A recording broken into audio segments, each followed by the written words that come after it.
Welcome to our forest garden. Here we see the same principles with the straw. It lays around the tree, covers it, suppresses the weeds. It will decompose, give nutrition, keeps the moisture levels the same, warmth in winter. Good to have there. In this case it's straw, better would be hay, because of the nutritional content. Here we have planted a sour cherry. Here's up there, it's Blauglockenbaum in German. It's mostly an ornamental tree. It will be good for the bees. It's a very big tree. This is the northern side of the land.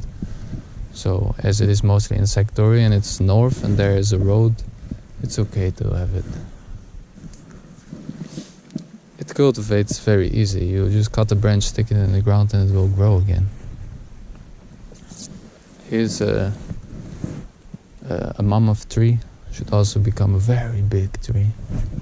It will be nice to fill up this space here. Everywhere there's elderberry growing. They're mostly as bush, and as you can see here, I use them a lot as biomass plants. So I cut off here branches, cut them down. You see here, I, especially in the beginning, just made roads to suppress the weeds, that I would keep my roads clear of weeds. And of course around the trees here you see a bit of the sticks laying. And here was actually, it's quite high builded. As you can see, it's all wood underneath with just a layer of straw.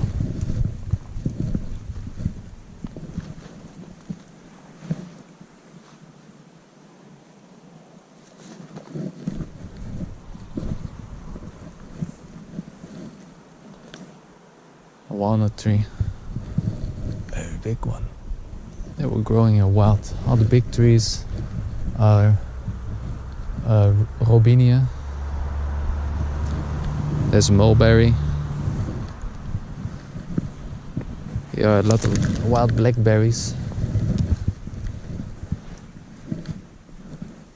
Just have to cut them in the right way and they will fruit very nicely. Here I have my little shed. As we see, here we have a terrace built, which we soon will see from the other side. And here was the same principle. I had here sticks laying as I was having up there, but now I put earth over it. And this shed was about to fall apart on the backside because there is here quite a slope, and because of erosion it came over the years until this high came the earth. I don't know exactly in how many years, but as you can see it was decomposing, so we cleaned all this earth away, and the earth we used over there for a terrace. Yeah, we directly made a little trench that any rainwater would go away. At the moment it's not built yet, but as you can see here is already a little piece laying, but this will have to be improved, that we will have the whole roof. And we'll go there. Now there's a blue container. But on the other side, we will see that there is already a 1,000 liter tank standing. Still has to be installed. We just did that yesterday, putting it here. So, yeah. This is one of my first terraces. Back then there was the first earth that came from back there. But here underneath is a lot of wood. Like not only, I just hammered in some sticks, laid the wood against it. At the moment it's like, it's not, this one holds still, but in many places it just breaks off. But it does its job in holding the earth until it's more rooted. I was growing here plants, but as that was the negative thing about it, here underneath is all wood. Yeah, but thin branches. So what happened is that as it started to decompose, it also had a lot of benefits, of course, releasing warmth, releasing nutrition, and having niches for animals to live in, which also exist by just constructing it like this, the insects. yeah, it started to go a bit down. So we took the earth and covered it some more, and it will take some time, and then it will be just one stable place. But there is already some onion growing there. It should come back, no problem. It's just a little layer. Now it just looks like earth, but just underneath it's already. Maybe we can even see it. You see some black patches laying out there. That's coffee. Coffee I get from a restaurant I just throw around. Oh, yeah, you see his straw laying. Yeah, and then underneath that is then the earth.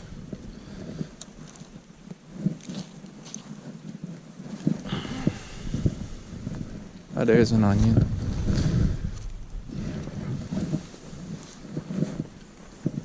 And here we see the terrace from the other side.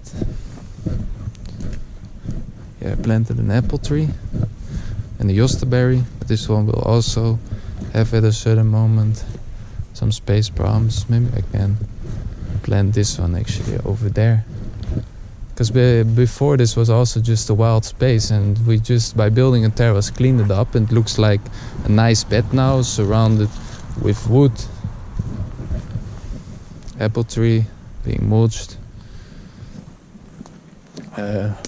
Here is the terrace. You see, we use living trees in this case even. This is mostly elderberry, with in the corner about to grow another pole, which is the robinia. This one or another growing one. I can guide them as I want them and need them, of course. Doesn't matter. It's a very strong plant. It also fixes nitrogen, so it's a good biomass plant. And for the bees also, which I have in there. I have there some bees.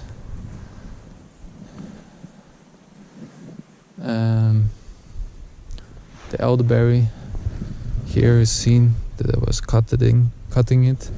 Here I'll use as biomass around trees. See here it's laying. I'm just building this up until it gets more and more.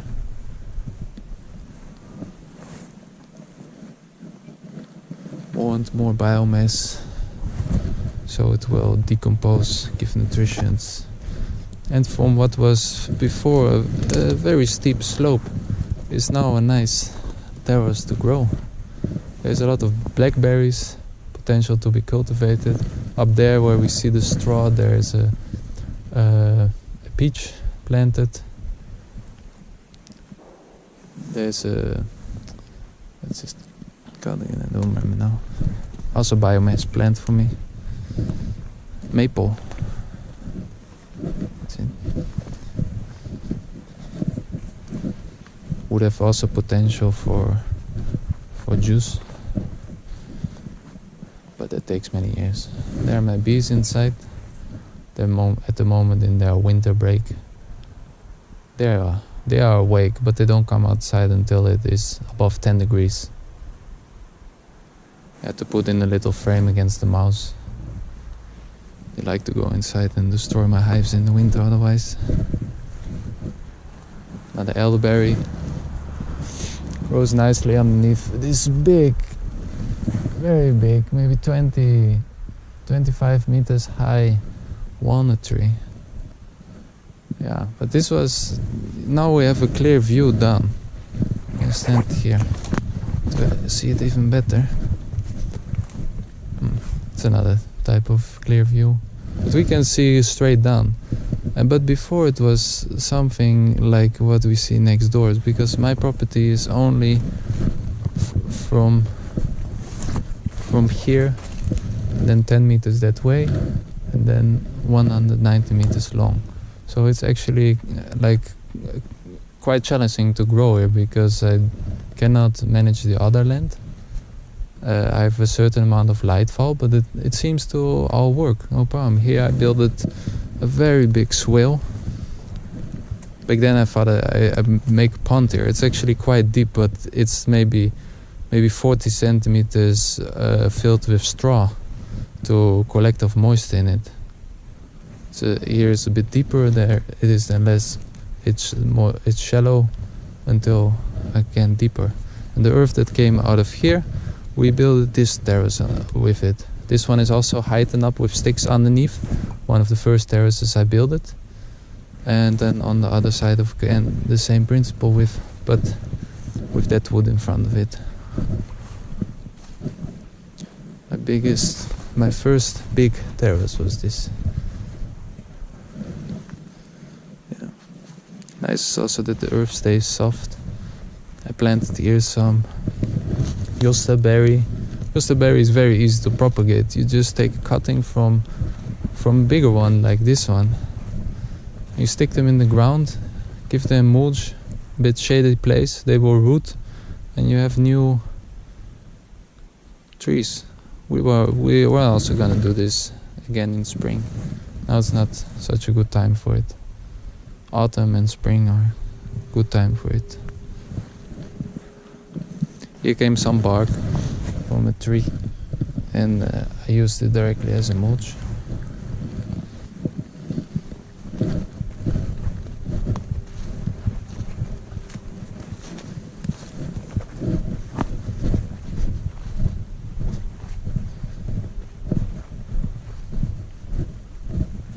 Here I'm even planting lavender. Seems to grow in the forest. Sun starts there, sets over there, so the south is about there. And it's quite shaded by this one, but it still seems to thrive. Maybe I have to keep this plum a bit shorter. It was not fruiting yet. They all had like serious light shortage and bad ground. But now they start to flourish again. Here we see, well, first of all we see there the wood, like holding everything back. Then I just hit it in some poles. I didn't make it even so strong, but still it seems to hold quite fine. It will take many years before something happens with this. Well, actually nothing will happen with this, because these plants, the bushes especially, as they are perennials, their root system will go very wide and they will hold all this earth together. Underneath is a lot of wood that decomposes and gives nutrition to the roots of those plants. And yes, it has many benefits. Of course, all kind of insects can live inside, animals. It's good for wildlife, for sure. Here we see another terrace in process. We started to dig out and make it more even. So, yeah. Here is the wood laying underneath, and here it continues down. It's well, I won't do it again, I guess. But back then my idea was to grow prickly bushes on it, and then with edible berries, of course, like gooseberry and such things. And then there was also a fence standing here. We had poles in the ground, cut it from our own robinia. They hold very long. Yeah, but it didn't work. There came a big hog and took the birds, to keep the story short. Yeah, and since then I took it away, and now I'm still using it to grate this prickly. I still want to make here a place for the chickens to live and thrive and to be able to hide. That's why I still grow here prickly bushes all around it. And yes, and then like not confine them with a cage, but to just make conditions for them that they have enough protection for foxes and stuff like this. And then to collect the eggs, I will make nest boxes with fake eggs, which are good for them, accessibles, and others not. Probably in a house like this, there's, for example, this plant grown. I'm growing here. This is a tuya, and the nice thing is it's a long-term project. The nice thing is with this plant is that when it's big, it doesn't let any rain through. So the chickens, they will be dry inside of this, any bird.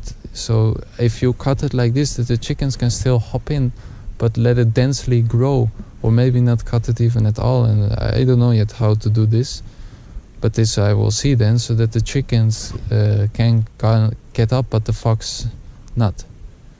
As I once observed chickens in wild circumstances, they tend to like to go in difficult to reach trees for their protection and have no problems even if there are stings.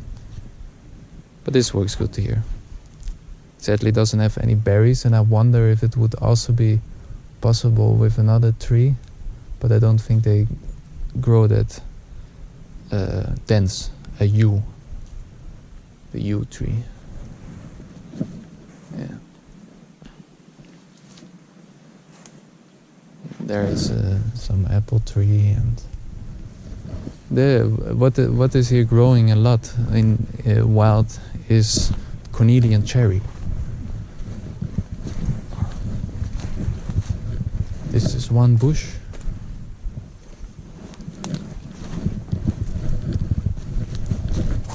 And here's a big one. They have very nice fruits. But here also need to be built this system of more swales.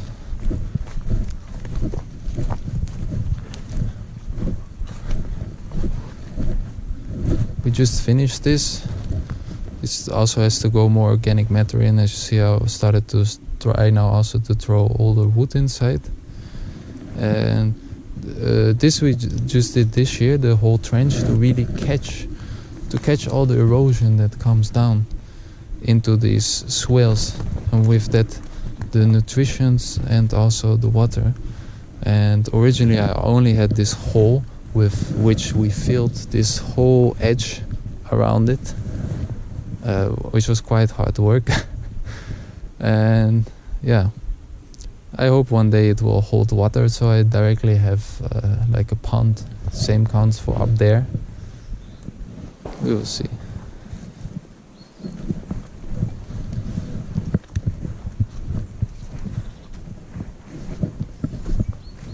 Here I'm already on the border of the land. Walnut.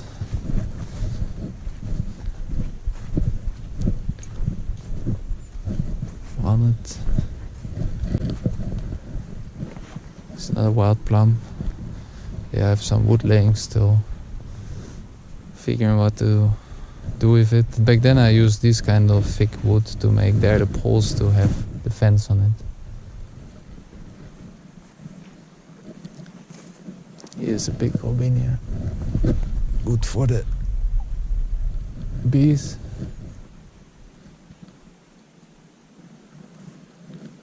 Nutrition as it fixes nitrogen from the air. Here's another apple tree.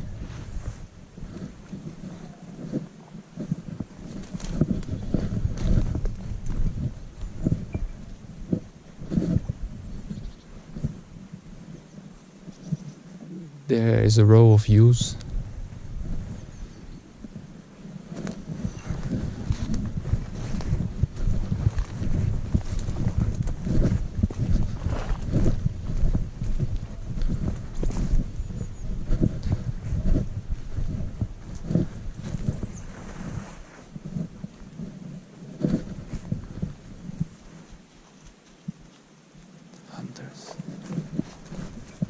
And here you can see, here I was cultivating some tomatoes for trial, and to prevent that any Bambi would eat my my plants, I put it around it this sheep wool. Sheep wool prevents snails from coming to. They don't like crossing into snails. And slugs, and the deer also doesn't appreciate the smell of it, I suppose. So yeah, that keeps my plants sure. And here I only digged one spade wide, a trench, put it over it, some straw, and I was growing in it, no problem. was very easy to make on such a steep slope. Normally growing would be nearly impossible, but with very little effort I could create this little system. And I don't know why then I didn't do it, but here I can build another one in between for these ones, and like this have more cultivation space because it's very steep here.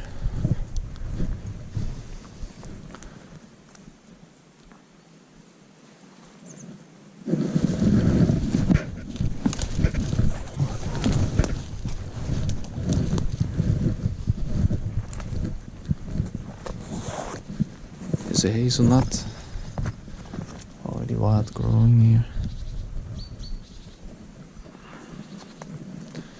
So this is so far my biggest terrace. This one we just finished constructing. They already have a nice fireplace made, nice sitting place. We made an island from the tree that's a Cornelian Cherry, and yeah, produces very nice fruits. And this one has to be pruned to get it back to this fresh one. But first we let it flower at least. Its fruit is only in autumn, and it is a bit a shame to already cut it, but it should be pruned before the fruit sets. But the flowers are very important, that they first flower, give all the nectar, because it's a very early flowering one, and it will be very good for my bees and any other bees. Yeah. Here we built a mini terrace, just sticking in some things, because of course the slope still existed, but here could also exist erosion, and just to prevent it, we just put it this part. Of course, as you can see, we digged very, very deep. I think 1.5 meters about. Yeah, I planted roses, so will be very nice rose wall. Up there is also quite some blackberry.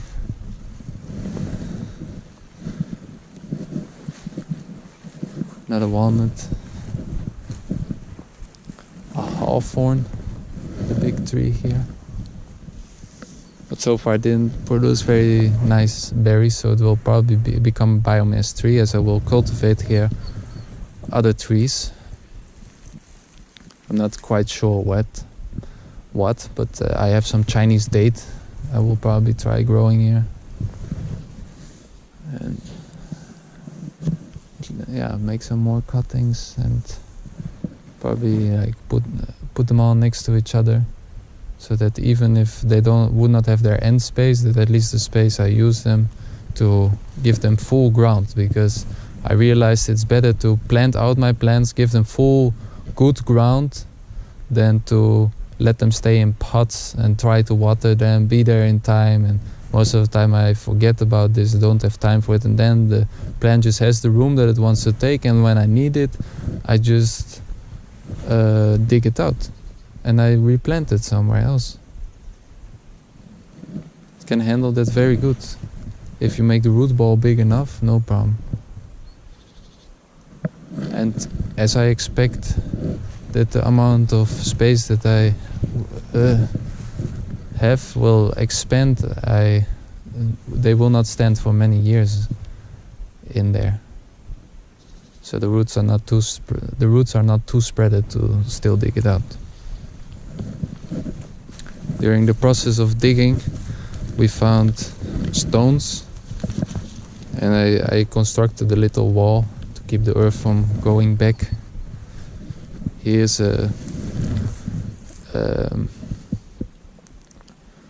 another Cornelian Cherry, and during the process, while we were digging, we found these plants, and I could identify them by the color of their branch, and I compared them to what could have been a similar plant but older, and saw that they had the same qualities. So it's very likely that this is a Cornelian cherry, which we will see anyway. Also, when the leaves are there, we have more things to identify. But I'm quite sure that this is Cornelian cherry. And this time, as we made such a big terrace, we used big wood. We dig them. It's 2 meter long ones in the front, trunks, and we dig them 50 centimeters into the ground. On the side they are of course a bit shorter. We even used a live tree, and this time I only put wood on the edge of the wood, on the edges, so that the wood would only hold back the earth that we were putting there. So underneath this earth there is just earth, no wood. The wood is only here, and this will prevent, I don't have the same nutritional values that I would get if I don't do that, but the advantage of it is that the ground as it is, it won't move that much anymore. It will only build up, and it will not sink in so much. And I just built up the quality from the soil from up instead of also from down, which is fine. And there we continue. Here we probably will also build another terrace, walnut tree, or we will build here another terrace, because as you can see, here's also quite a slope again, and that one was very steep. It was a very steep point, but here it's more shallow, so it will be easier to take the earth away. That took about, altogether we were with 2, partially with 3. It took maybe 3 weeks on the roughly set.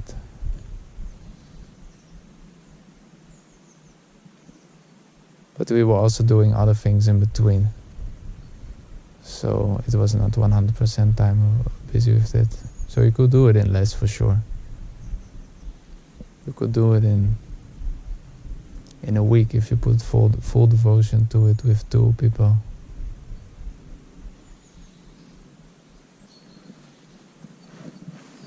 Maybe 2 weeks. It's another plant. They have to be pruned. Well, as I cut down trees, some of them they started to grow again, and they will make new trees for me. Just have to prune them, that they will guide everything to as much as possible to the straight ones, that I will have straight wood again, and yeah, it will be perfect. I use them in the meanwhile also as biomass plants.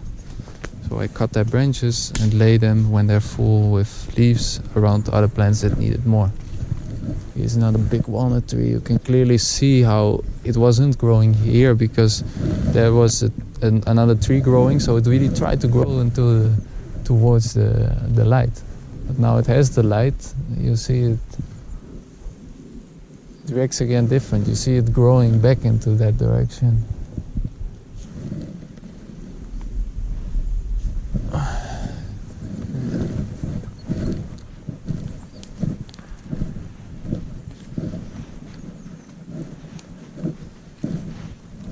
It's another maple, if I'm not correct. Another walnut. But these walnuts will probably over time get replaced by other things, because I already have walnuts to cultivate. But I'm not quite sure yet what and how I'm gonna fill this in.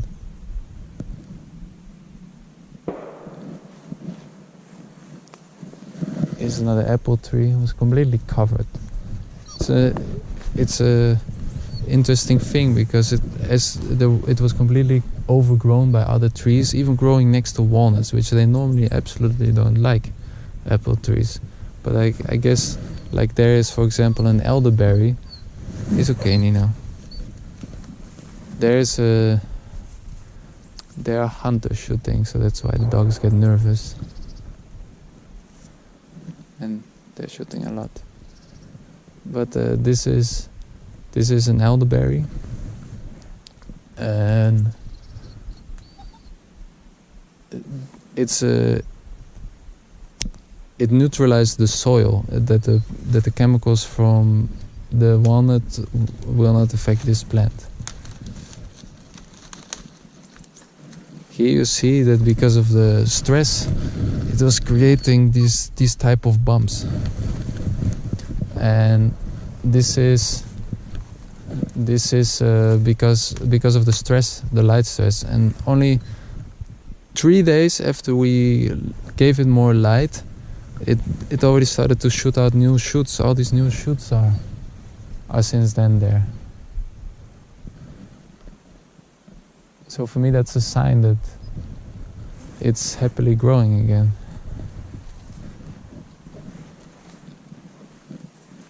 A hawthorn. Also didn't have so good berries yet, but I give it another time. Or as it takes away light from the apple tree, I will probably use this as a biomass tree. I wait until it starts to go in leaf, and then probably pollarding it, which means that I would cut it about this height, even like this, so that it still has 2 branches growing, in which it can make sense its energy and create more biomass for me to feed my apple tree. That would be an option. Some more of those small plum variety. Yeah, I planted out a butterfly bush. Seems to be doing good. Just a little bit of everything everywhere. If I have something I don't have another place, I just bring it to the forest and increase the diversity of piece of garden, which is always good for the ecosystem. Diversity. Here are some wild roses. See, the rose buds the rose hips are very small. They are normally of better size, but you see the wood is already very old on which they are giving it, but it has here now a young shoot, so we could juvenile it again and get some good berries from it.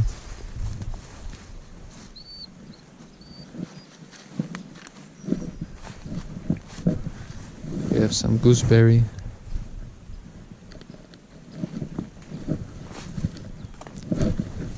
An apple tree.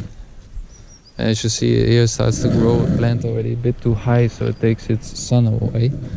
And so I will just prune it back to give it, when it's in leaf, the biomass. As you can see, I already did that before here. And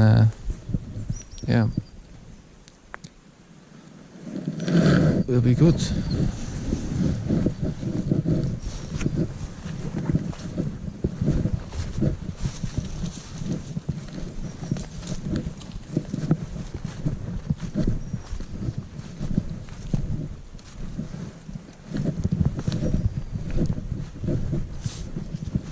Here's a little piece, as you can see here, it's very overgrown, and in the same state was this small piece. So I gave it some more light, and all the wood that came from it, you see, I just dumped here. I didn't put any earth on it yet, but as the erosion comes, you see there starts to already grow plants on it. So the good thing about this is that means biomass is getting created, and with that earth. And over time I will also even have good earth here, and the advantage of it is that I directly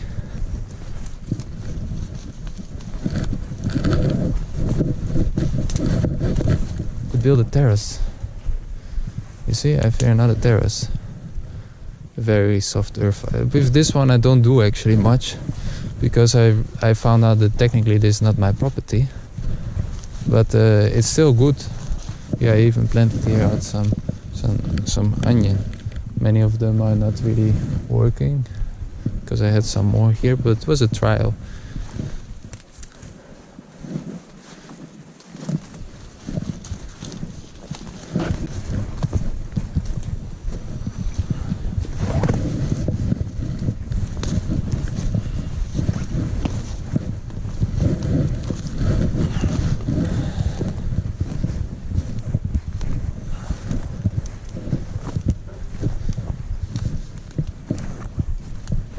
So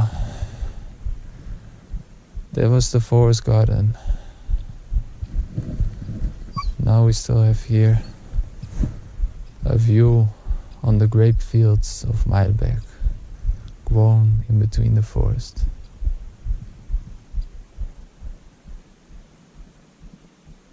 Sadly maintained conventional, but times are changing. Have a good day.